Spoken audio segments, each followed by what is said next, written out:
If I can ask you some questions, thank you.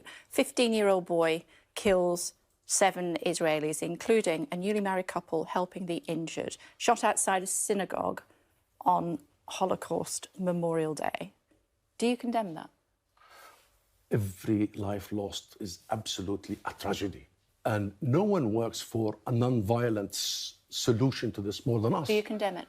No, I condemn the origin of all this. That's what needs to be condemned. So you don't condemn that action? We can sit here until the morning to talk about condemnation. We must stop the cycle of violence. That's what we need to do. And we must visit the root cause of this violence. For many, many years, we have been, and media is guilty of that, is trying to draw some parallels, is failing to focus on the actual cause of all this. And then we start trying to just, like yesterday, you asked there's violence on both sides. What both sides? What are the both sides? Just giving you an illustration. Where are, Kay, the both sides? I've just given you an illustration. You know, when you go and kill all these people... If you won't condemn it, will you at least send condolences to the families of those that died? The Palestinian people and leadership have been doing that all along and have been expected not only to do that, but to provide protection to our own jailers, our own occupiers, colonizers, besiegers. And we have been doing that all along. What we are trying to say now, because it's long past time, let's call a spade a spade. Let's hit it on the head. This situation has lasted for too long. The people the Israeli army killed in Jenin refugee camp are already refugees who were ethnically cleansed from their homes and towns 75 years ago. So they, since 67, been under military occupation. They are visited by the settler violence once in a while around their territory. And this is a situation that needs to change. So without keep saying that Israel's occupation has got to end, that the Palestinian people has to achieve their freedom, that a new Palestinian generation is born without occupation and colonization and apartheid, a system of segregation and the sheer racism that comes our way from this new government and all the governments before it. Now they want to arm more. Arming the illegal Okay, so what do you settlers. say to those that suggest that many of the Palestinians that have been killed over the past year have been shot as they tried to attack Israeli soldiers? Say it again, okay. I will, most certainly. Many of the Palestinians, this is the allegation levelled against the Palestinians killed over the last year, have been shot as they tried to attack Israeli soldiers. That's not true. I mean, go to the UN. I'll ask you one question, Kay. Why do you think Israel is so adamantly opposing our quest to go to the ICC? Or the ICJ, that's the International Court of Justice, the highest international judicial. If they have nothing to hide, why are they opposing it? Why they use their friends, the US and the UK, to block us from using these venues? Because Israel knows that it commits war crimes and crimes against humanity on a daily basis. Because Israel knows that it is engaged in the most horrific oppression of a nation for 75 years. Because Israel knows that every act it does is an act of collective punishment.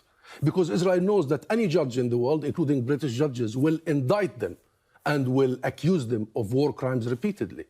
And this brings me to the question about, you know, local dynamics are very depressing, Kay, very depressing. Yesterday, Secretary of State Blinken, US Secretary of State, said shrinking scope of hope. He's right. And he said all the right things, but the US and the UK are doing the wrong things, and many other Western actors. You know, when international rules are tested, the international rules that the UK and the US has built after the Second World War. Yesterday I was in the Methodist Church where the first General Assembly was convened. You played a major role. These rules are tested, Kay, when it is to be applied on your friend, not on your foe. Before this program, I saw your headlines about Ukraine resistance, right? Because Russia has invaded Ukraine, because there is a military occupation and annexation.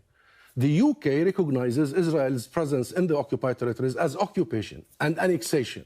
Okay. Why is it? No, let me ask you this question. No, listen. Why is it? No, why is it that give you a soapbox? I'm asking you questions. I've invited you on to ask you questions. If you could answer them, I would really appreciate it. If you're not encouraging violence amongst those in the Palestinian community, what are you doing to try to stop it? We've spent a generation's life, my generation, trying to make peace. We've signed the Oslo Accords. We have recognized the state of Israel. Israel never recognized us. We have complied to the dot to every single provision of international law and of the signed agreements until today.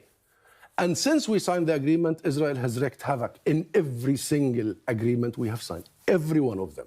And now the new government is in your face, in our face, saying that they will have the state of Israel from the river to the sea, and they will accelerate building the illegal colonial settlements in the occupied territories, i.e. they will never implement the two-state solution. So the question is what the international community is going to do about it. While the US is arming the Ukrainian resistance, the US and the UK are arming the occupier in our side, are arming the ones who are convened, who are actually involved in the annexation of illegal territory. How much support does the Palestinian Authority have locally, do you think? Because my team on the ground are saying that they don't feel that they're being looked after by the Palestinian leaders. How will you address that?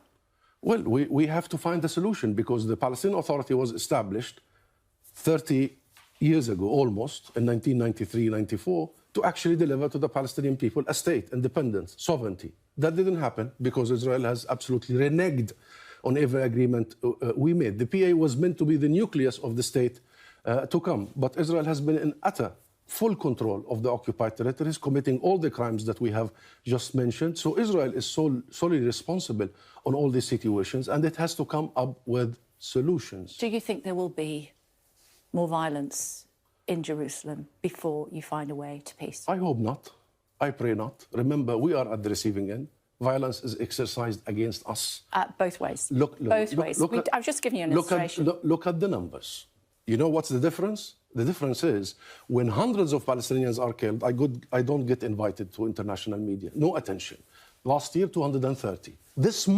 Last month, January, 35 Palestinians were killed. I get invited when Israelis You're always welcome on the show. When Israelis are harmed. No, I'm not. The last time I've just told you are. No, okay, I hope so. I hope so.